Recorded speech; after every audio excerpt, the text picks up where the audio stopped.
नमस्कार. आपल्या सगळ्यांचे महाराष्ट्र सोशल न्यूज चॅनलमध्ये हार्दिक स्वागत. चला वळूया तर एका नवीन बातमीकडे. आजची बातमी.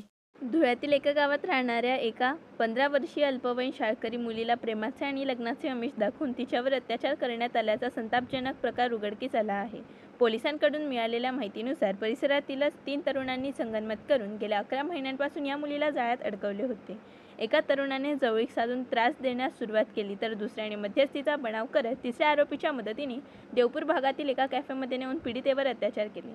या प्रकरणाचे गांभीर्य आणि संवेदनशीलता ओळखून कुटुंबियांच्या तक्रारीनंतर पश्चिम देवपूर पोलीस ठाण्यात या तिन्ही संशयित तरुणांविरोधात बाल लैंगिक अत्याचार प्रतिबंधक कायद्यानुसार म्हणजेच पोक्सो अंतर्गत गंभीर गुन्हा दाखल करण्यात आला आहे. सध्या पोलीस या प्रकरणाचा सखोल तपास करीत असून पालकांनी आपल्या पाल्यांच्या सुरक्षेबाबत आणि त्यांच्या मित्रपरिवाराबाबत अधिक सतर्क राहण्याची गरज या घटनेतून पुन्हा एकदा अधोरेखित झाली आहे.